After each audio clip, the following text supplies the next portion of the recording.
비전공자를 위한 이해할 수 있는 IT 지식 스티븐 울트럼의 챗 GPT 강의 이것을 읽어보겠습니다.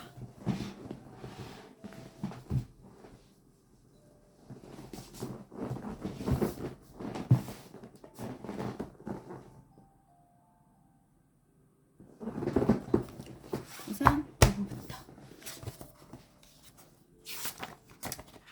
순서가 1장 오리엔테이션, 그리고 프로그래밍 언어, 운영체제, OS, 네트워크 클라이언트 서버 4장, APL과 JSON, 이거는 어떻게 읽는 걸까?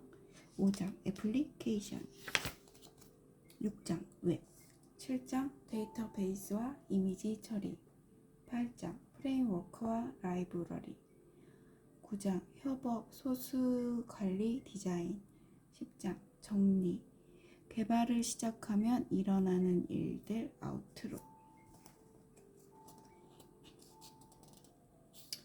어떤 거부터 할까요? 1장, 오리엔테이션. 왜 자꾸 파이썬을 배우라고 하는 거죠? 2장, 가장 먼저 알아야 할 지식, 프로그램 언어가 아닙니다. 이것은 최원영님이 지으셨네요.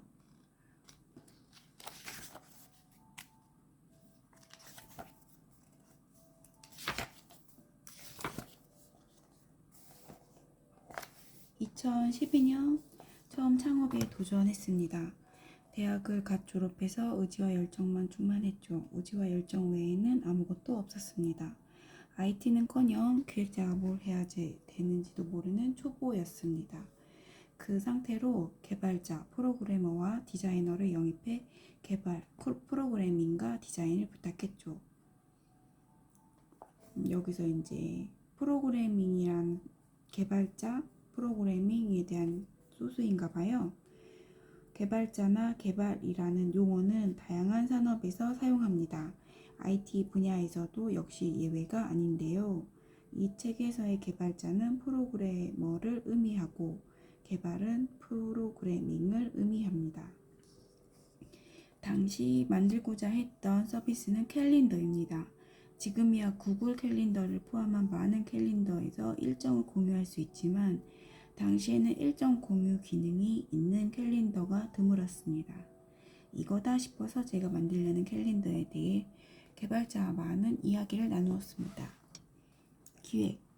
모모씨, 일정이 공유될 때 유형 종류에 따라 컬러가 표시되는 게 필요할 것 같아요. 개발.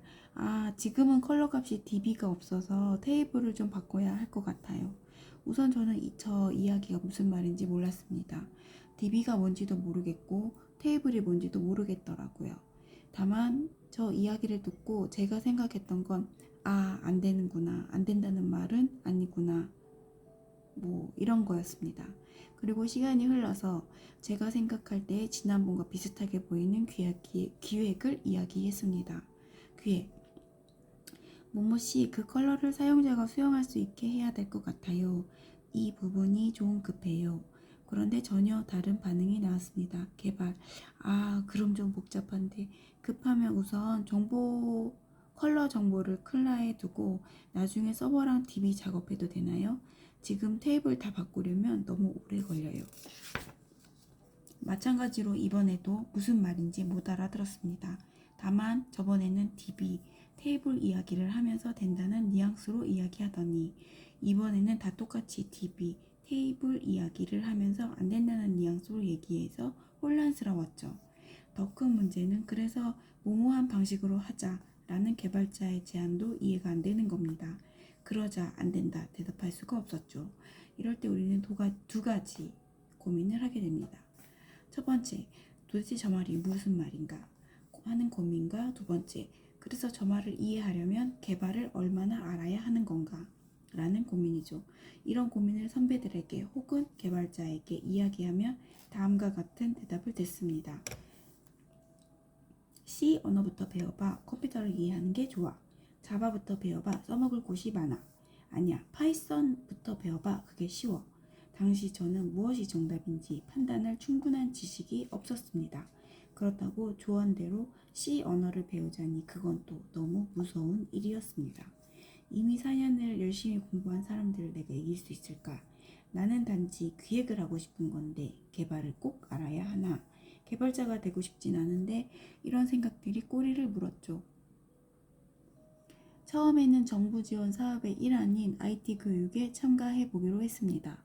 그곳에서 안드로이드를 공부했죠. 그런데 기초도 모르는 제가 안드로이드 공부를 할 수 있을 리가 없었습니다.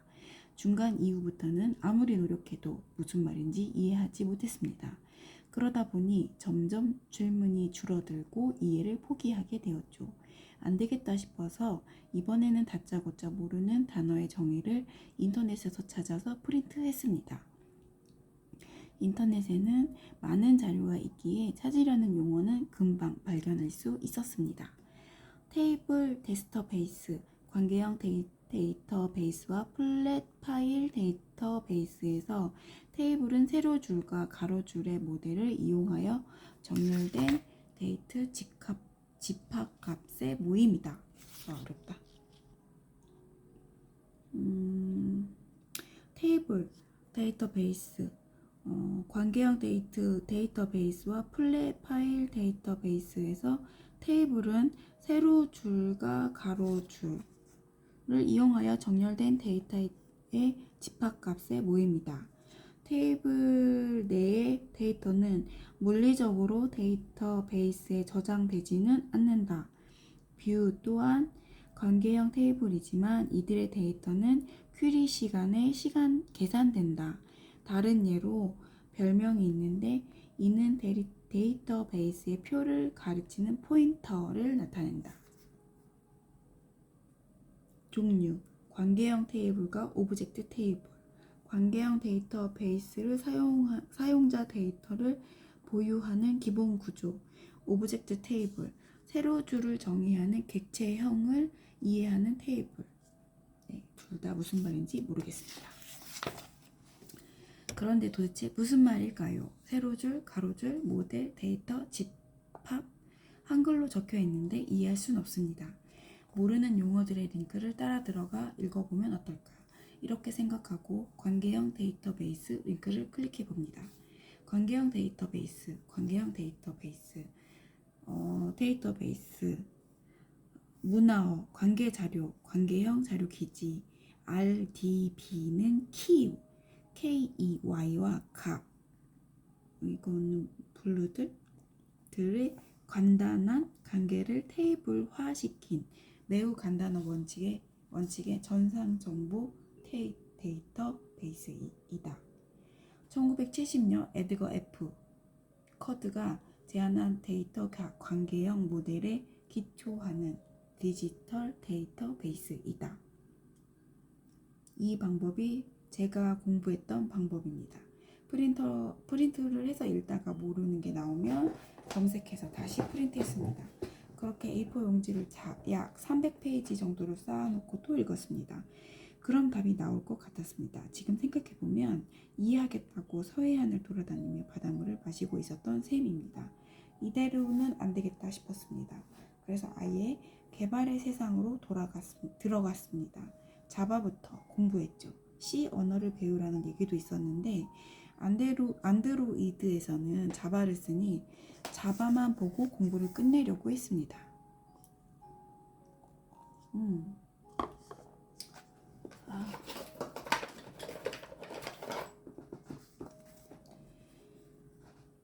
처음에는 깊게 공부하려는 생각이 없었는데 놀랍게도 하다 보니 재밌고 적성에 맞았습니다.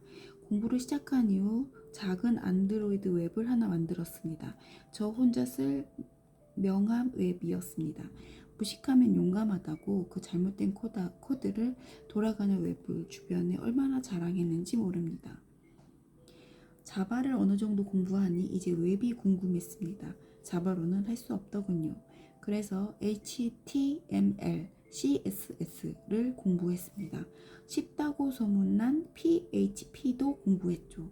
공부하고 보니 자바로도 서버를 만들 수 있다는 걸 알게 됐습니다. 그래서 JSP, 자바 서버 페이지를 공부하고 자바 스크립트를 공부했죠. 이후 연결을 위해 이건 뭐지? AJAX를 공부했습니다.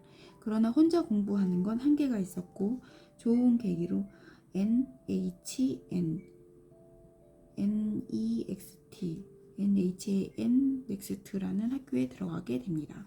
이 학교에서 정말 재밌게 C 언어, 자바, 웹, 안드로이드 데이터베이스, 서버, iOS까지 배우고 나왔습니다. 지금 뭐라는 거지 생각이 드신다면 정말 알맞은 책을 선택하신 겁니다. 이 책을 다 읽고 나서 제가 어떤 공부를 했는지 이해되실 겁니다. 가장 먼저 알아야 할 지식은 프로그래밍 언어가 아닙니다. 개발을 공부한 뒤 기획자와 개발자로 일을 시작했습니다. 현직에 있으면서 과연 비전공자가 IT 산업에서 일하기 위해 C 언어, 자바, 파이썬을 배워야 할지 다시 생각하게 되었습니다. 제 결론은 아니다였습니다. 그런데 왜 세상은 IT 산업에 종사하는 비전공자들에게 개발 공부를 강요할까요? 기획자를 살펴보죠. IT 기획자는 많은 일을 합니다. 스토리보드, 와이어 프레임을 짜는 건 기본이고 회사 내부 혹은 외부의 사람들과 시도 때도 없이 매일 주고받습니다. 어떤 때는 발표를 하기도 하고 어떤 때는 디자이너와 개발자 사이에서 다툼을 조율하거나 기획이 부실하다며 돌을 맞습니다. 이렇게 하루가 지나면 이런 생각이 듭니다. 개발을 공부해야 하는 건가? 나는 기획 실력이 부족한 것인가?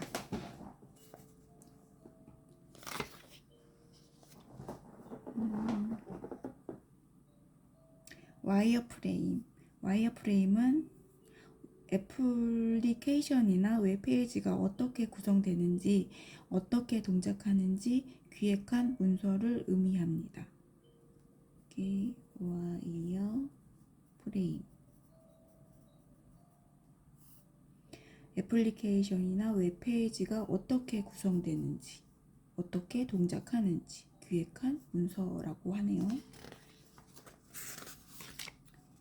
비전공자가 이 생각을 하는 건 어찌 보면 당연합니다. IT 산업은 또 다른 산업과 다르게 변화의 사이클이 엄청나게 빠르기 때문입니다. 농업과 비교해 볼까요? 인류가 농사에 동물을 이용한 건 정말 큰 변화입니다. 그리고 기계가 등장한 것도 어마어마한 변화죠. 다만 이러한 변화가 일어나기까지 매우 오랜 시간이 걸렸습니다. 변화의 사이클이 수백 년, 아니 1000년 이상으로 굉장히 길었죠. 하지만 IT 산업은 6개월 뒤의 모습만 예측할 수 있어도 대박 난다고 이야기할 만큼 변화의 속도가 너무나도 빠릅니다. 따라서 IT 산업은 서비스가 만들어지는 과정 역시 다른 산업과 완전히 다릅니다. 만약 IT 산업에서 자동차를 만들고 싶다면 자동차의 완벽한 기획 뒤에서 출발해서는 안 됩니다. 왜냐하면 지금 떠올린 자동차의 모습이 6개월, 1년 뒤에도 완벽한 자동차의 모습이라고 장담할 수는 없으니까요. 그래서 처음에는 이동수단이라는 핵심 기능에 중점을 두어서 스케이트보드 형태의 자동차를 만듭니다. 이후 꼭 필요한 기능들을 붙여서 킥보드 형태로 발전시켜 나가죠. 시간이 지날수록 새로운 기술과 기능들이 탄생하게 되고 이러한 것들을 차차 반영하여 자동차의 모습으로 만들어 나갑니다. IT 산업에서는 이런 식으로 점진적 발전만 있을 뿐입니다. 변화의 속도가 빠르기 때문에 처음부터 완성된 형태를 정해놓고 만드는 것은 위험한 일입니다. 대체로 다른 산업은 A부터 Z까지 정해진 완벽한 프로세스가 있습니다. 그 프로세스만 잘 따라가면 어려울 일이 없습니다. 하지만 IT 서비스는 그렇지 않습니다. 완벽한 프로세스가 없고 고객의 니즈와 회사의 사정에 맞춰 그때그때 서비스가 계속 발전되어 나갑니다. 서비스가 발전하는 이 흐름이 바로 기획입니다. 그래서 기획자는 항상 고객을 포함한 모든 서비스 구성원들과 대화를 해야 합니다. 이 부분이 빠졌는데 어떻게 하죠?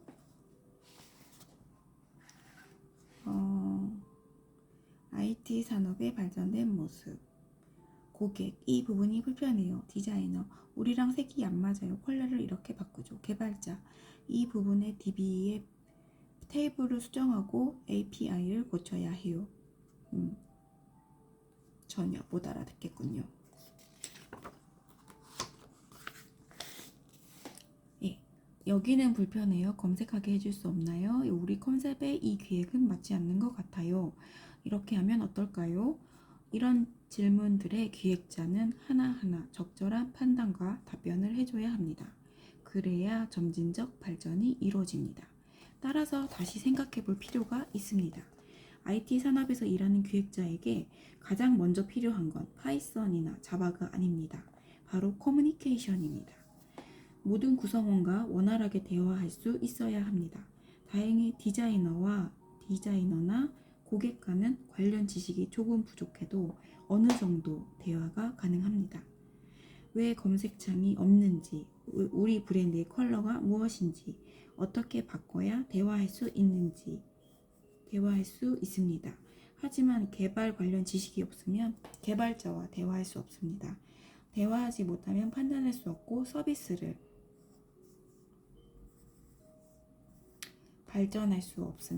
발전시킬 수 없습니다. 그래서 커뮤니케이션을 위한 IT 지식을 공부해야 합니다. 사실 이 이야기는 기획자에게만 해당되는 이야기는 아닙니다. 공감합니다. IT 기업에서 일하는 사람이라면 어떤 식으로든 개발자와 대화를 나눌 수밖에 없습니다. 마케터부터 디자이너, 심지어 창업자까지 모든 구성원에게 해당하는 이야기입니다. 이 책은 커뮤니케이션을 위한 큰 그림에 중심을 맞추고 있습니다. 지금 여러분이 뭘 모르고 있는지 누구나 이해할 수 있는 수준으로 쉽게 알려드립니다. 다음은 기획자와 개발자가 나누는 흔한 대화입니다. 25페이지. 기획. 혹시 저번에 말씀드린 아이콘 수정은 언제까지 될까요? 개발자에게 언제까지 될까요? 라는 질문은 항상 어렵습니다. 여러분이 어떤 물건이든 고쳐주는 현대판 대장간을 운영하고 있다고 상상해 보세요. 어느 날 한 손님이 자전거를 가져와서 붙어있는 스티커를 바꿔달라고 합니다. 기존 스티커를 떼고 새로운 스티커를 붙이면 되는 간단한 작업입니다. 그런데 막상 작업을 해보니 스티커가 깨끗하게 떼어지지 않습니다. 처음에는 이 사실을 모른 채 10분이면 끝날 것 같다고 말을 했지만 실제 작업 시간은 1시간이나 걸렸습니다. 손님은 뭐야 10분은 개뿔이라고 생각하겠죠.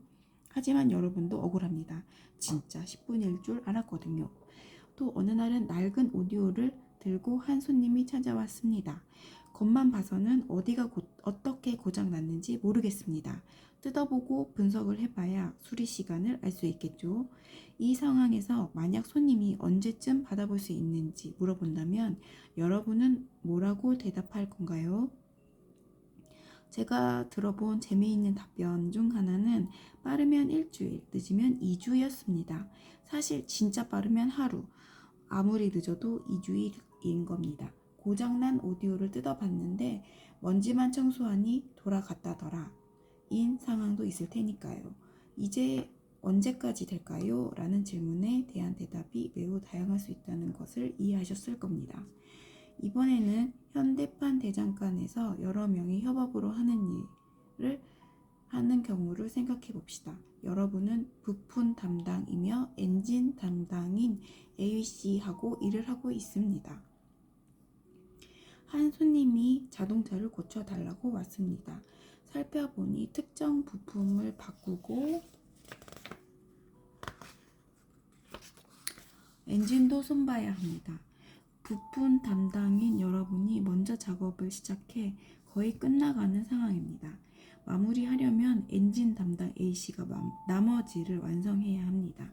하지만 A씨는 아직 작업을 시작하지 못했습니다. 이때 접수하는 직원이 와서 물어봅니다. 고객님이 자꾸 물어보는데 언제까지 될까요? 사실 여러분 작업은 거의 끝났습니다. 엔진 담당 A씨의 작업이 얼마나 걸릴지만 알아내면 되죠. 하지만 다시 IT 세상으로 돌아가 봅시다. 이런 상황에서 부품 담당, 즉 개발자는 아마 이런 말을 할 것입니다. 아, 그게 서버에서 URL을 보내줘야 하는데 API가 미완성인 것 같아요. 제이슨의 아이콘의 URL만 빠져 있네요. 클라는 URL이 안 오면 기본값이 뜨게 해놨어요. 근데 제가 의미로 만들어놔서 좀 이상하게 보일 겁니다. 개발자가 무슨 이야기를 하는지 이해가 어려운 여러분들이 이런 생각이 듭니다. 아, 그래서 끝났다는 건가? 나는 언제까지 됐느냐고 물어봤는데 뭐라는 거지? 처음에는 어려워 보이지만 이런 개발자의 말을 이해할 수 있어야 원활한 커뮤니케이션이 가능해집니다. 개발자의 말이 이해된다면 그때부터 여러분은 훨씬 질 높은 커뮤니케이션을 할 수 있습니다. 아, 그럼 클라는 거의 끝났네요. 서버 개발자 분이랑 얘기해 볼게요. 더불어 디자이너 분이랑 얘기해서 기본 아이콘을 하나 정해 드릴게요. 바꾸고 나면 바로 심사 신청해 주세요. 여기서 인용한 개발자의 대화는 책을 진행하며 계속 언급할 예정입니다. 책이 끝날 때쯤 여러분은 방금 개발자가 한 말이 무슨 뜻인지 확실히 이해할 수 있을 겁니다. 개발자의 말을 이해하기 위해서는 IT 세상의 용어를 정리해야 합니다. IT 세상의 용어요. 그런데 IT 세상은 너무 변화가 빠릅니다. 6개월에 하나씩 새로운 기술과 트렌드가 등장합니다. 이렇게 변화가 빠른 IT 세상에서 작은 용어들만 정리해서는 큰 그림을 그릴 수 없습니다. 바다를 이해하려면 먼저 동해, 서해, 남해, 태평양, 지중해 등 큰 바다 구역으로 구분해야 합니다. 그래야 이누이아해라는 작은 바다는 지중해에 속한다는 정리가 가능해집니다. 다음 장부터 IT 세상의 용어를 카테고리로 분류해 상위 카테고리, 직군에 따른 분류 설명할 예정입니다. 이렇게 용어들을 구분할 수 있게 되면 나중에 레드햇이라는 용어를 들었을 때 아, 운영체제 OS의 종류구나 라고 이해할 수 있게 됩니다. 그럼 1-5는 그림 1-5는 앞으로 다룰 주제들을 정리된 그림입니다. 그럼이 아니고 그림입니다. 그림 1-5는 앞으로 다룰 주제들을 정리한 그림입니다. 먼저 개발자가 무슨 일을 하는 사람인지를 이야기합니다. 이를 알기 위한 핵심 주제인 프로그래밍 언어와 운영체제를 함께 공부합니다. 28페이지.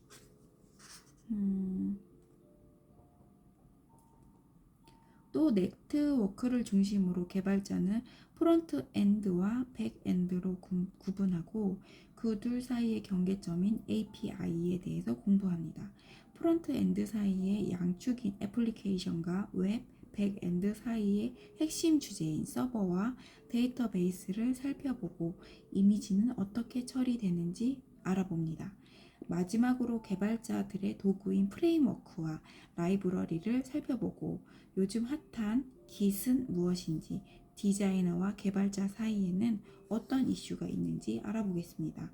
이 모든 용어를 처음부터 끝까지 어렵지 않게 유치원생들도 이해할 수 있도록 설명해 보겠습니다. 자, 그럼 프로그램 언어부터 시작해 보죠. 그림 1-4는 상위 카테고리 및 직군별 용어 구분입니다.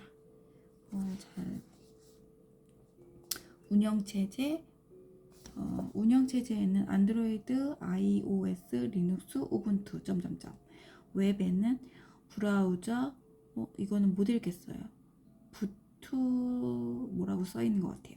CSS, HTML, 프레임워크, 라이브러리, 이것도 처음 보는 용어예요. 프로그래밍 언어, 자바, PHP, 이것도 못 읽겠어요. 데이터베이스, MySQL, 이렇게 되어 있네요. 테이블, RDB, 이게 상위 카테고리라고 하고요. 직군 기준 용어를 구분한다면 애플리케이션 개발자는 안드로이드, 자바, iOS, SWIF인가? 이거 다 못 읽겠어요. 웹 개발자, 브라우저, CSS, HTML, 이렇게 네트워크, APL, 제이슨, JSON 서버 개발자, 리눅스 우분투 데이터베이스 개발자,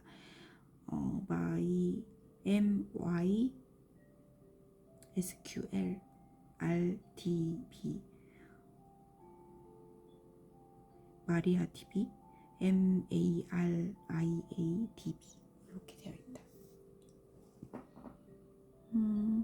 책에서 다룬 주제집 그림 1-5에서는 맨 위에는 프로그래밍 언어, 운영 체제를 설명을 하고 개발자에 대한 거, 그 다음에 네트워크를 설명을 해요. 네트워크 아래에는 API 그리고 이미지 처리가 이렇게 있고, 프론트 엔드와 백 엔드, 그러니까 앞쪽에 엔드하고 뒤에 엔드가 있어요. 프론트 엔드에는 애플리케이션과 웹, 우리가 보이는 거, 백 엔드에는 서버하고 데이터베이스가 밑으로 정보가 깔려 있어요.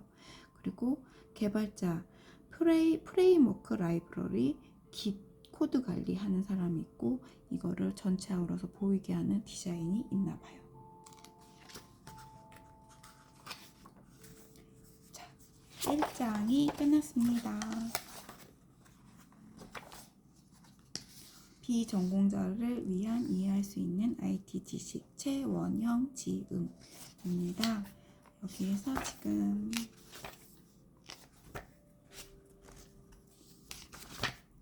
오리엔테이션 1장을 끝냈어요. 이제 2장이 들어갑니다. 2장 프로그래밍 언어와 운영체제 OS. 프로그래밍 언어가 언어라고 못 알아듣겠는데 초록 외계인 컴퓨터 앞에 앉아 있습니다. 32페이지. 초록 외계인이 컴퓨터 앞에 앉아 있습니다. 외계인은 타닥타닥 소리를 내며 키보드를 두드리고 있습니다. 자주 인상을 찌푸리고 고민을 합니다. 가끔 아주 밝은 미소를 짓다가 이내 한숨을 내쉽니다. 개발자를 한번 떠올려 보세요. 우리가 초록 외계인을 바라보는 시선은 바로 개발자를 바라보는 비전공자의 시선입니다. 이 장에서는 개발자가 무슨 일을 하는 사람인지 아주 쉽게 말해 보려고 합니다. 여기 한국인과 아랍인이 있습니다. 둘은 서로의 언어를 모르기 때문에 말이 통하지 않죠. 이 상황에서 한국인이 아랍인에게 무엇을 부탁하려면 어떻게 해야 될까요? 직접 아랍어를 배울 수도 있습니다. 하지만 그건 너무 긴 시간이 오래 걸립니다. 가장 쉬운 방법 중간에 아랍어를 할 줄 아는 한국인 친구가 있으면 됩니다. 친구에게 말을 전해달라고 부탁하면 되겠죠.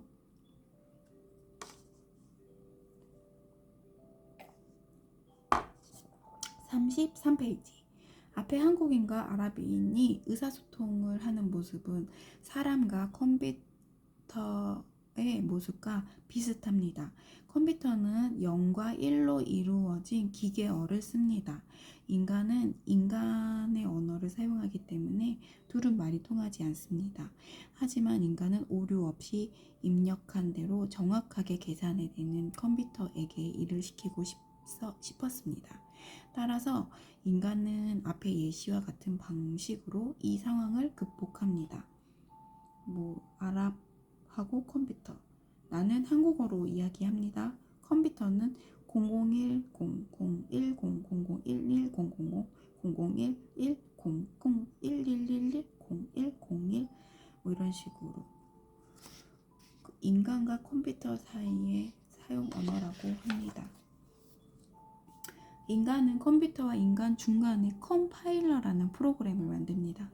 의사소통이 안 되는 한국인과 아랍인 사이에 친구가 한국어를 아랍어로 전달해 줬던 것처럼 의사소통이 안 되는 인간과 컴퓨터 사이에는 컴파일러가 있어서 인간의 요구를 컴퓨터에게 전달해 줍니다. 개발자는 컴파일러에게 문서로 일을 시키는 사람입니다. 자바, 파이썬, 루비, 스위프트 등 영어로 되어 있는 프로그래밍 언어를 사용해 컴파일러에게 명령을 전달하려면 컴파일러가 그 명령을 기계어인 0과 1로 변환해 컴퓨터에게 전달하는 방식입니다. 비유를 들어 이야기해보죠. 여러분이 돈을 모아 카페를 차렸다고 가정해 봅시다. 그리고 아이스크림 머신, 커피 머신처럼 필요한 기계를 배치해 두었습니다. 다행히 카페 장사를 너무 잘 돼서 여러분은 아르바이트생을 고용하기로 했습니다. 곧 아르바이트생에게 다음과 같은 할 일 문서를 줍니다. 1. 손님이 오면 인사를 한다. 2. 손님이 주문대 앞으로 오면 주문을 받는다. 3. 손님이 아메리카노를 시키면 A. 원두를 넣는다. B. 분쇄한다. C. 등등. 4. 만약 손님이 아이스크림을 시키면 A. 작동을 확인하고 아이스크림이 나오는 입구에 콘을 놓는다. 천천히 아이스크림을 빼면서 모양을 잡는다. 뭐 이런 느낌. 아르바이트생은 이 문서를 보고 그대로 행동합니다. 이게 개발자가 컴퓨터에게 일을 시키는 방식입니다. 개발자는 컴퓨터가 해야 하는 일에 대한 문서를 작성합니다. 자, 이제 구체적으로 개발자가 무슨 일을 하는지 알아봅시다. 37페이지. 이 개발자는 앉아서 뭐 하는 거지? 뭔가 치긴 하는데 개발자는 컴퓨터에게 아래와 같이 일을 시킵니다. 사용자가 들어왔어? 스플래시 스크린을 띄워서 인사를 해. 사용자가 기존에 로그인을 안 한 상태라면 로그인 화면으로 빼. 로그인을 했으면 메인 화면에 띄워.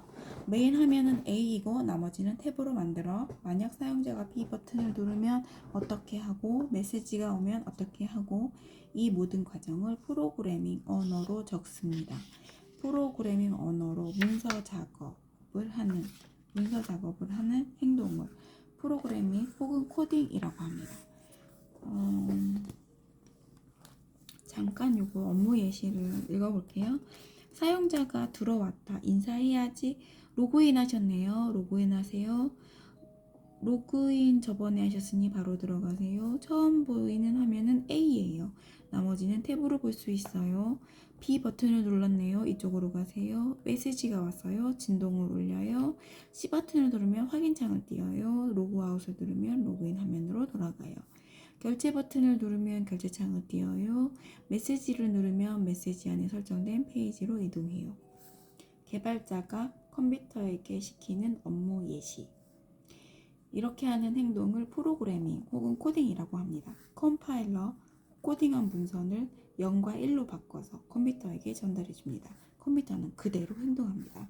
완성된 문서는 그림 2-6 프로그램 언어 예시가 같이 우리가 읽을 수 있는 영어로 되어 있습니다. 펑션은 함수이고 true는 참이죠. 물론 비전공자가 보면 저게 뭐지? 라는 생각이 듭니다. 하지만 저 문장들로 모두 0과 1로 구성되어 있다고 생각해 보세요. 끔찍합니다. 0과 1로만 문서를 적는다면 하나의 소프트웨어를 만들 때 정말 많은 시간이 들어갈 것입니다. 그런데 어떻게 프로그래머는 저 모든 단어와 기호를 술술 적을 수 있을까요? 그 이유는 어떤 프로그램이 작업을 도와주기 때문입니다.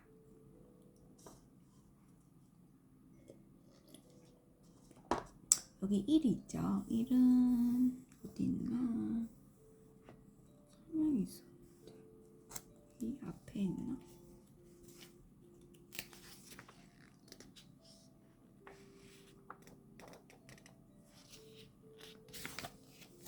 여기 있다.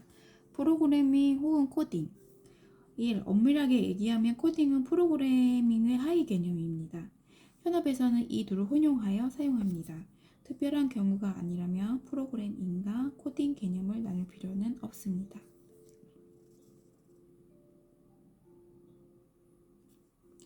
엄밀하게 이야기하면 코딩은 프로그래밍의 하위 개념입니다. 앞에 이 프로그램에 앞을 몇 글자만 치면 자주 보이는 문장을 추천해 주거나 코드가 아니라 그림으로 작업할 수 있게 해주는 등 개발자들의 작업을 도와주는 기능들이 들어가 있습니다. 이런 프로그램들을 IDE, 즉 통합 개발 환경이라고 부릅니다. 쉽게 말해 개발을 하기 위한 모든 것들을 제공해주는 환경이라고 보시면 됩니다. 예를 들어 볼게요. 우리는 워드 프로세서 혹은 한글과 컴퓨터라는 프로그램에서 문서 작업을 합니다. 그 프로그램들은 표 만들기, 글씨 음영, 자간 및 장평 조절 등 문서 작업을 위한 기능들을 지니고 있습니다. 우리는 그 기능들을 활용해서 원하는 문서를 쉽게 만들 수 있죠. IDE도 같습니다. 코딩에 필요한 다양한 기능들이 들어있고 그 기능들을 통해 쉽게 코드를 만들 수 있습니다.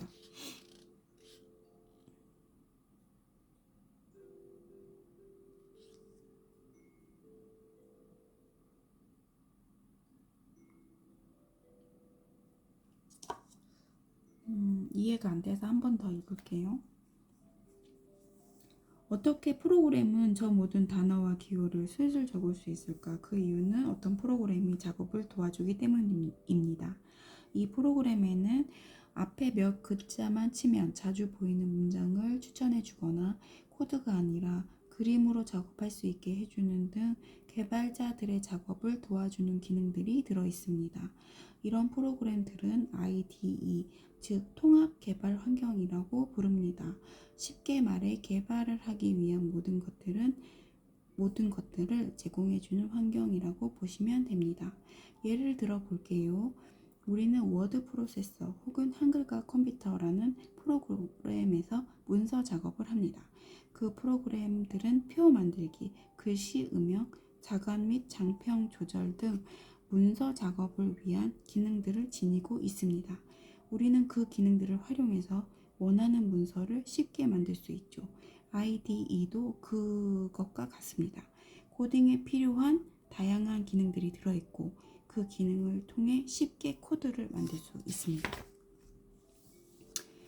IDE 통합 개발 과정, 안드로이드 스튜디오, 안드로이드 애플리케이션 개발 용도, 엑스코드, 애플 운영 체제 위의 어플리케이션 개발 용도. 이거는 못 읽겠어요. C++ 개발, 자바 개발, 웹 개발 용도. 이건 뭘까요? PC, 파이썬 개발 용도, 다양한 IDE. 안드로이드 위에 돌아가는 애플리케이션을 만들기 위해서는 안드로이드 스튜디오라는 IDE를 사용합니다. 아이폰, 아이패드, 맥북 등 애플 기기의 웹을 만들기 위해서는 엑스코드라는 IDE를 사용합니다. 이렇듯 IDE는 대부분 어떤 분야에 특화되어 있습니다. 물론 특정 IDE는 여러 언어, 여러 분야를 지원하기도 합니다. 그런데 프로그래밍 언어가 컴퓨터에게 일을 시키기 위한 것이라면 왜 프로그래밍 언어 종류는 이렇게 다양할까요? 만약 프로그래밍 언어가 단 하나만 존재한다면 여러 언어를 공부하지 않아도 되니 아주 편하지 않을까요? 3장. 뭐가 이렇게 많아? C 언어, 자바, 파이썬 등. 프로그래밍 언어가 다양해진 이유는 사람들의 생각이 달라서였습니다. 상상해 보세요. 어느 날 어떤 천재가 컴퓨터에게 일을 시킬 수 있는 A 언어를 만들어냅니다. 그리고 A 언어를 0과 1 기계어로 바꾸어주는 A 컴파일러를 만든 다음 사람들에게 얘기하죠. 여러분, 제가 A 언어를 만들었어요. 한번 써보세요. 비슷한 시기에 또 다른 천재가 B 언어, B 컴파일러를 만들어냅니다. 또 다른 천재가 C 언어, C 컴파일러를 만들어냅니다. 그리고 모두 이야기하죠. 여러분, 제가 새로운 언어를 만들었어요. 좋은 언어라 속도도 빠르고 배우기도 쉬워요. 이제 사람들은 서로 다른 언어를 써보고 이야기합니다. 내가 A 언어를 써봤는데 진짜 빠르고 좋더라. 아니야, 내가 A랑 B랑 다 써봤는데 B가 더 빨라. 그런데 A랑 B보다 C가 더 편하던데 A는 특히 너무 어려워. 이런 대화는 지금까지도 사람들 입에 오르내리는 대화들입니다. 스위프트 언어의 장점은 뭐고 단점은 무엇인지, 오브젝티브 C 언어는 라는 언어보다 무엇이 좋고 무엇이 안 좋은지 등등 사람들이 언어의 좋은 점과 나쁜 점에 관해 이야기합니다. 그리고 각각 각자 어떤 언어를 사용할지 선택합니다. 많은 사람들이 선택한 언어는 살아났습니다. 선택하지 않은 언어는 점차 사라집니다. 지금도 세계에서는 여러 언어가 사라지고 또 만들어지고 있습니다. 그렇게 언어의 종류는 늘어난 것이죠.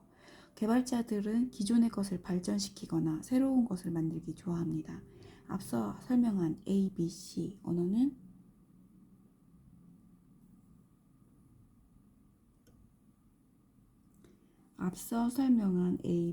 언어는 실제 존재하는 프로그램 언어의 이름입니다.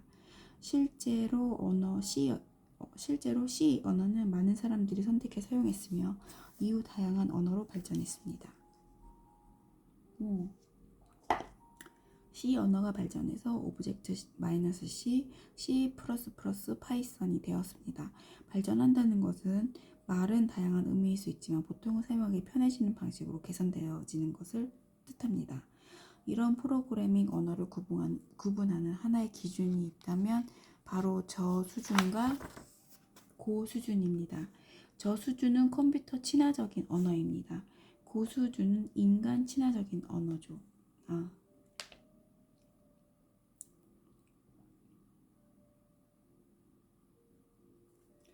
컴퓨터 친화적인 언어들은 배우기 쉽지 않습니다. 컴퓨터가 어떻게 일해야 하는지 구체적으로 꼼꼼히 적어줘야 하죠. 그렇지 않으면 오류가 자주 발생합니다. 대신 장점이 있습니다. 컴퓨터 입장에서 구체적으로 적혀 있으니 일하기 쉽습니다. 따라서 낮은 사양의 컴퓨터에서도 원활히 작동합니다. 반면 인간 친화적인 언어들은 사람들이 학습하기 쉽습니다. 쓰기도 편리하고 유지보도 저수준 언어에 쉽습니다. 즉 원래 컴퓨터에게 꼼꼼하게 설명해줘야 할 부분들을 조금만 설명해줘도 컴퓨터가 알아서 행동한다는 이야기입니다. 하지만 그만큼 컴퓨터가 더 많이 고민해야 하기 때문에 저수준 언어보다 작동이 느립니다. 따라서 고수준의 언어는 컴퓨터의 사양에 따라 잘 작동할 수도 그렇지 않을 수도 있습니다. 비유를 들어 설명해 볼게요. 카페에 아르바이트생을 고용했습니다. 이때 아르바이트생이 초보라면 문서로 해야 할 일을 꼼꼼하게 적어줘야 합니다. 커피를 만들 때 원두는 어떻게 갈아야 하는지, 원두 가루는 어느 정도 넣어야 하는지 세세하게 알려줘야 일을 할 수 있습니다. 하지만 경력직이라면 손님이 계산을 하면 커피를 만든다 라고 적어줘도 충분합니다. 알아서 원두를 갈고 적당 수준의 가루를 넣어 커피를 잘 만들겠죠. 보통 3, 4년에 한 번씩 컴퓨터를 교체하기 때문에 우리가 쓰는 컴퓨터들은 사양이 아주 좋습니다. 따라서 우리 컴퓨터에 들어가는 소프트웨어들은 고수준의 언어로 보입니다.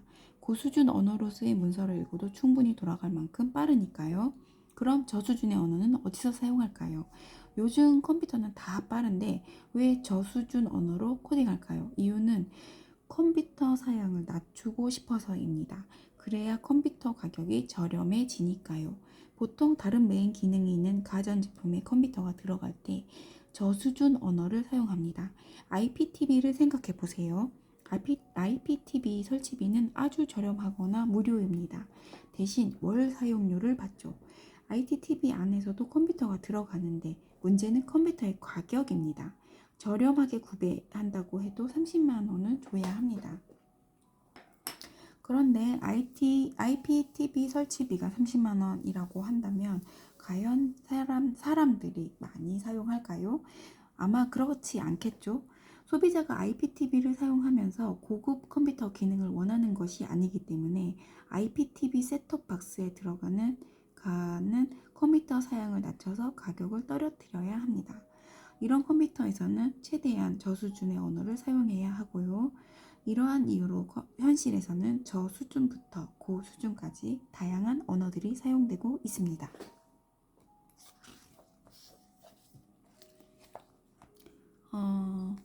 그림 2-11에 저수준과 고수준 언어가 사용되어 있어요.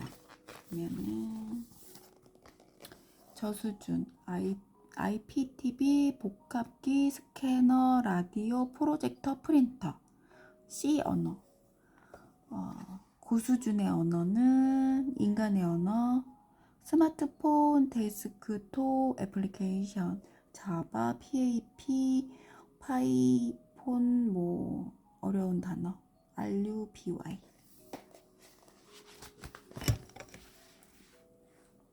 컴퓨터를 구매해 보셨나요?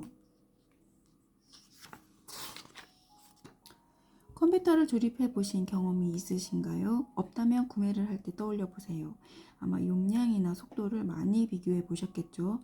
이런 이야기의 중심이 되는 부품들을 소개해 볼까 합니다. 먼저 CPU가 있습니다. CPU는 컴퓨터의 머리 역할을 합니다. 다음은 메모리입니다. 이 부품에 대한 설명은 잠시 뒤에 하도록 하겠습니다. 마지막으로 하드디스크, SSD라고 불리는 보조 기억 장치가 있습니다. 컴퓨터의 창고 역할을 합니다. 전원이 꺼져도 이 안에 데이터는 남아있죠. 이 부품들을 메인 모드라고 하는 판에 끼웁니다. 여기에 전원을 붙이면 컴퓨터가 됩니다. 여러분도 이 부품들을 구매해서 메인보드에 끼우면 쉽게 조립 컴퓨터를 만들 수 있습니다. 물론 호환이 되는지 여부를 확인해야 되는데 요즘은 부품 간 호환 여부 또한 인터넷에서 잘 알려줍니다. 앞에서 설명한 부품을 조금 더 자세히 살펴보겠습니다. CPU는 컴퓨터의 머리이고 보조 기억 장치인 HDD와 SSD는 컴퓨터의 창고라고 볼 수 있습니다. CPU는 따로 데이터를 저장하지 않기 때문에 데이터를 연산하거나 처리하려면 저장된 데이터를 CPU로 보내줘야 합니다. CPU는 창고 역할을 하는 기억 장치인 ADD, SSD에 신호를 보냅니다. CPU, 처리할 데이터를 줘. 그런데 창고가 워낙 커서 필요한 데이터를 찾기까지 시간이 오래 걸립니다. 이처럼 보조 기억 장치는 CPU보다 속도가 매우 느리기 때문에 CPU와 보조 기억 장치가 같이 일을 하면 CPU가 보조 기억 장치를 계속 기다려야 하므로 속도가 하향 평준화가 됩니다. 사람들은 CPU와 보조 기억 장치가 같이 일하게 되면 안 되겠다고 생각했습니다. 그래서 메모리는 CPU의 개인 작업 공간을 만들었습니다. 이제 CPU는 보조 기억 장치에 필요한 데이터를 그때 요청하지 않아도 됩니다. 작업이 필요한 큰 데이터 뭉치를 보조 기억 장치에서 메모리로 한 번에 옮겨 놓고 메모리 안에서만 작업하면 되니까요. 가끔 메모리에 큰 데이터 뭉치만 전달해주면 되기 때문에 시간이 크게 줄었습니다. 여기까지 들으면 이런 생각이 듭니다. 무슨 말인지는 알겠는데 이게 뭐고? 점점점. 네. 책을 조금 더 가까이.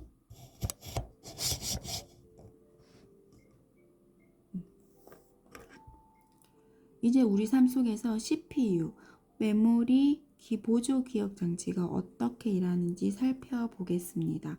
포토샵을 예를 들어볼게요. 먼저 포토샵이 어디 저장되어 있는지 생각해 봅시다. 윈도우 OS 기준으로 C 드라이브 프로그램 파일 어보브 포토샵에 포토샵 실행에 필요한 파일들이 있습니다. 보통 우리는 바탕 화면에서 포토샵 아이콘을 더블 클릭하거나 시작을 눌러 포토샵 아이콘을 클릭합니다. 이 과정은 프로그램 파일 어보브 포토샵 안에 있는 프로그램 실행 파일에 바로 가기를 클릭한 겁니다. 결국 보조 기억 장치에 저장된 프로그램을 실행하는 것이죠. 잠시만요.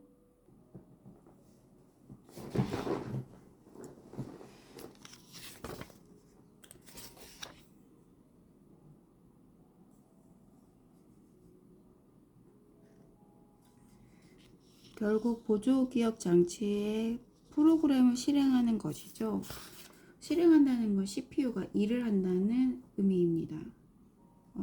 그렇다고 포토샵이 바로 실행되지는 않습니다. 위 그림과 같이 로딩 화면이 뜨고 실행까지 한참 시간이 걸립니다. 특히 2010년도쯤에는 컴퓨터 사양이 좋지 않아 더 많이 시간이 걸렸습니다. 이 과정에서 무슨 일이 벌어지고 있을까요? 보조 기억 장치에서 실행에 필요한 데이터가 메모리로 올라가고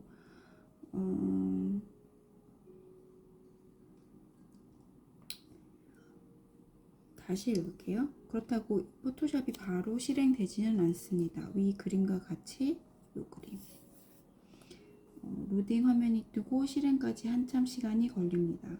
특히 2010년도쯤에는 컴퓨터 사양이 좋지 않아 많은 시간이 걸렸습니다. 이 과정에서 무슨 일이 벌어지고 있을까요?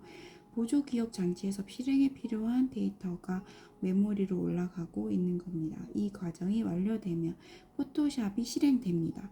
이제 여러분이 포토샵에서 네모를 만들든 색을 바꾸든 CPU가 메모리 위에서 빠르게 작업을 수행할 수 있게 됩니다.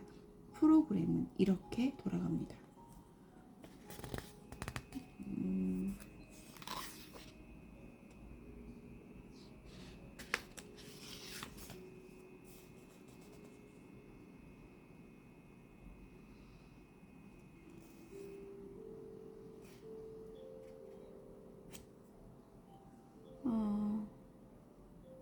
한 번 더 읽어볼게요. 이해가 안 가서. 4번 컴퓨터를 구매해 보셨나요? 컴퓨터의 구성 요소입니다. 47페이지입니다. 컴퓨터를 조립해 보신 경험이 있으신가요? 없다면 구매를 할 때를 떠올려 보세요. 먼저 CPU가 있습니다. CPU는 컴퓨터의 머리 역할을 합니다. 그 다음은 메모리입니다. 이 부분에 대한 설명은 잠시 뒤에 하도록 하겠습니다. 마지막으로 컴퓨터는 하드디스크, SSD라고 불리는 보조 기억 장치가 있습니다. 컴퓨터의 창고 역할을 합니다. 전원이 꺼져도 이 안에 데이터는 남아있죠. 이 부품들은 메인보드라는 판에 끼웁니다. 전원을 붙이면 컴퓨터가 됩니다. 여러분도 이 부품을 구매해서 메인보드에 끼우면 쉽게 조립 컴퓨터를 만들 수 있습니다. 위에 설명한 부품을 조금 더 자세히 설명해 보겠습니다. CPU는 컴퓨터의 머리입니다. 보조 기억 장치인 HDD와 SSD는 컴퓨터의 창고라고 할 수 있습니다. CPU는 따로 데이터를 저장하지 않기 때문에 데이터를 연산하거나 처리하려면 저장된 데이터를 CPU로 보내줘야 합니다. 이때 CPU는 창고 역할을 하는 기억 장치인 HDD, SSD에 신호를 보냅니다. 처리할 데이터를 줘 라고 이야기하면 창고가 워낙 커서 필요한 데이터를 찾기까지 오래 시간이 걸립니다. 그래서 CPU는 시간이 많이 걸려서 개인 작업 공간을 그래서 CPU는 메모리라는 CPU의 개인 작업 공간을 만들었습니다. 이제 CPU는 보조 기억 장치에 필요한 데이터를 그때그때 요청하지 않아도 됩니다. 작업이 필요한 큰 데이터를 데이터 뭉치를 보조 기억 장치에서 메모리로 한 번에 옮겨 놓고 메모리 안에서 작업하면 되니까요. 오케이. 여기네요. 그래서 메모리는 CPU의 개인 작업 공간을 만들었습니다. 이제 CPU는 보조 기억 장치에 필요한 데이터를 그때그때 요청하지 않아도 됩니다. 작업이 필요한 큰 데이터 뭉치를 보조 기억 장치에서 메모리로 한 번에 옮겨 놓고 메모리 안에서만 작업을 하면 되니까요. 가끔 메모리에 큰 데이터를 뭉치만 전달해주면 되기 때문에 시간이 크게 줄었습니다. 여기까지 들으면 이런 생각이 듭니다. 무슨 말인지 알겠는데 이게 예를 들어서 포토샵을 키면 포토샵 프로그램이 실행이 된다 이런 뜻입니다. 그러니까 컴퓨터 안에 포토샵 실행 파일에 바로 가기를 클릭하면 결국 보조 기억 장치에 저장된 프로그램을 실행하는 것. 실행한다는 건 CPU가 일을 한다는 의미입니다. 그렇다고 포토샵이 바로 실행되지는 않습니다. 로딩 화면이 뜨고 실행까지 한참 시간이 걸립니다. 2010년도쯤에 컴퓨터 사양이 좋지 않아 더 많은 시간이 걸렸습니다. 그러면 이 과정에서 무슨 일이 벌어지고 있을까요? 보조 기억 장치에서 실행에 필요한 데이터가 메모리로 올라가고 있는 겁니다. 이 과정에서 완료되면 포토샵이 실행이 됩니다. 이제 여러분이 포토샵에서 만든 네모를 만들든 색을 바꾸든 CPU가 메모리 위에서 빠르게 수행할 수 있게 됩니다. 프로그램은 이렇게 돌아갑니다. 5번. 우린 이 이야기들이 왜 이렇게 낯설까? 51페이지입니다. 사실 우리는 오늘 아침에도 어제도 한 달 전에도 CPU, 메모리, 보조 기억 장치와 함께 프로그램을 썼습니다. 여러분이 스마트폰에서 애플리케이션을 실행하든 PC에서 파워포인트나 엑셀을 실행하든 모두 이렇게 작동합니다. 그런데 왜 이 이야기가 낯설까요? 프로그램을 실행할 때 이제 하드디스크 3번 플래터에 접근해서 포토샵 데이터를 2번 메모리 3번 구역에 올린 뒤 CPU에게 일을 시켜야지 라고 마음 먹지 않습니다. 사실 이 모든 과정은 몰라도 프로그램을 사용하는 데 아무 문제가 없습니다. 왜냐하면 어떤 소프트웨어가 이 모든 과정을 대신해 주기 때문입니다. 어떤 소프트웨어일까요? 바로 운영체제입니다. 오퍼라이징 시스템입니다. 대표적으로 윈도우, 맥 OS입니다. iOS, 안드로이드가 있죠. 그러니까 대표적으로 윈도우, 맥 OS, iOS, 안드로이드가 있죠. 윈도우와 맥 OS는 PC에서 가장 많이 쓰이고 iOS와 안드로이드는 모바일에 특화되어 있습니다. 이 모든 운영 체제는 우리 대신 하드웨어를 관리해 줍니다. 하드웨어 용량이 얼마나 있는지 확인할 수 있는 것도 운영 체제가 보조 기억 장치 HDD, SSD를 관리하고 있기 때문에 가능한 일입니다. 프로그램을 설치하는 것과 실행하는 것도 마찬가지입니다. 운영체제가 하드웨어를 컨트롤하고 CPU와 메모리 등을 관리해 주기에 우리는 클릭 몇 번만으로 편하게 파워포인트를 실행하고 카카오톡을 설치할 수 있습니다. 그런데 위에서 언급한 4개 운영체제 말고 다른 운영체제에서 카카오톡을 실행해 본 적이 있나요?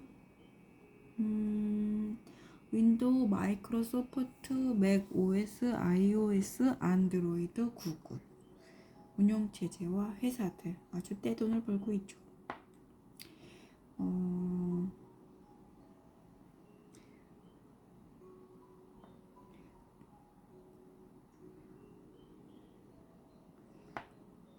아마 없으실 겁니다. 대부분 사람이 이 4개 운영체제를 사용합니다. 카카오톡 회사에서는 위 4개에서 돌아가는 카카오톡 말고 다른 운영체제의 카카오톡을 만들 이유가 없습니다. 따라서 저 4개의 운영체제를 소유하고 있는 회사는 시장에서 매우 큰 시장에서 영향력이 매우 크고 돈도 많이 벌어들입니다. 윈도우, 마이크로소프트에서 만들었습니다. 맥, OS, iOS, 애플에서 만들었죠. 안드로이드, 구글의 소유입니다. 만약 이 세 개의 회사에서 운영체제 보안 정책을 바꾼다면 그 정책이 우리 삶에 영향을 미칩니다. 운영체제 가격을 올리거나 내려도 우리 삶에 영향을 미치죠. 그만큼 우리는 이 세 개 회사의 운영체제에 의존하고 있습니다. 개발자도 마찬가지입니다. 마이크로소프트에서는 왜 개발자들에게 이렇게 말을 합니다. 만약 윈도우에서 돌아가는 파워포인트 같은 프로그램을 만들고 싶다면 우리가 지정한 언어들을 쓰세요. 애플과 구글도 마찬가지입니다. 애플의 운영체제 위에 돌아가는 프로그램을 만들려면 오브젝티브 C 혹은 스위프트라는 언어를 사용해야 합니다. 구글 운영체제 위에 돌아가는 프로그램을 만들려면 자바 혹은 코클릿이라는 언어를 사용해야 합니다. 애플 회사의 운영체제에 올라가는 프로그램은 원래 오브젝트-C 언어로 만들었습니다. 그런데 애플은 스위프트라는 새로운 언어를 만들기로 합니다. 처음에는 스위프트가 나왔을 때 언어 자체에 낯선 개념들, 불안정한 요소들이 많았기 때문에 개발자가 불만을 표했습니다. 물론 시간이 지나면서 버전 2.0, 3.0 등이 나오면서 개선되었고 지금은 아주 좋아졌습니다. 하지만 애플이 지금처럼 스위프트를 계속 발전시킨다면 어느 순간부터 오브젝트 C에 지원이 점점 줄어들 것입니다. 그렇게 되면 오브젝트 C를 쓰던 프로그래머들은 모두 스위프트로 넘어와야 합니다. 이처럼 운영체제 회사들은 개발자들의 삶에도 큰 영향을 미치고 있습니다. 6번 55페이지 우리가 자바 최신 버전을 설치해야 하는 이유. 과거에는 운영체제의 종류가 훨씬 다양했습니다.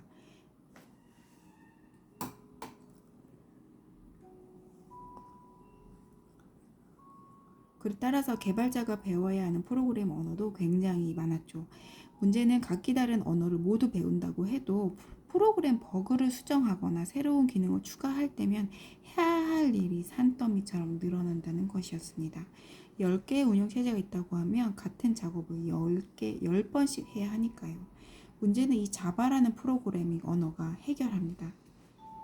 자바를 만든 팀은 각 운영체제 위에 JVM, 자바, 비추얼 머신이라는 소프트웨어를 만들었습니다. JVM 위에서 자바 언어로 만든 프로그램이 돌아갈 수 있도록 한 것이죠. 이것은 혁명적인 시도였습니다. 사용자가 자신의 컴퓨터에 JVM을 설치하면 운영체제별로 여러 개의 프로그램을 만들 필요 없이 자바로만 만들면 되니까요. 즉 자바로만 프로그램을 만들어도 모든 운영체제에서 사용할 수 있게 된 것입니다. 물론 사용자가 귀찮게 JVM을 왜 깔지 생각할 수 있습니다. 하지만 놀랍게도 사용자는 자신도 모르는 사이에 JVM을 설치해 왔습니다. 윈도우를 사용해 보셨다면 그림 2-17 이런 거와 같은 화면을 기억하실지 모르겠습니다. 과거부터 지금까지 많은 소프트웨어가 자바 언어로 개발되었습니다.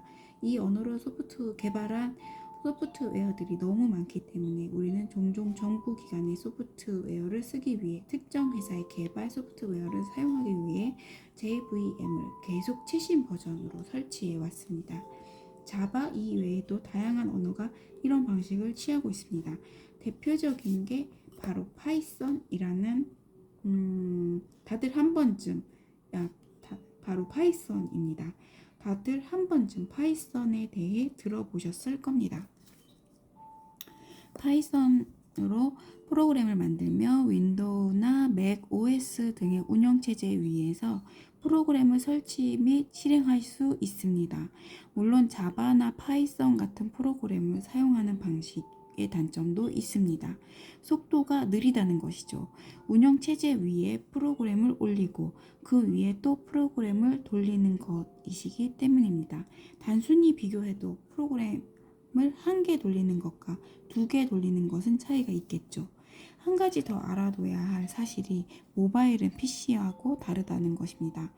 현재 모바일 운영체제는 iOS와 안드로이드가 시장을 양분하고 있습니다. 그 때문에 과거보다 JVM과 같은 콘셉트에 대한 니즈가 적습니다. 프로그래밍 2개 언어만 알면 되니까요. 아님 2명이 같이 개발하거나요. 하지만 만약 모바일 위에 특정 프로그램을 설치하면 그 위에 프로그램을 돌리는 방식을 쓴다면 문제점이 많이 생깁니다. 우선 모바일은 기본적으로 크기가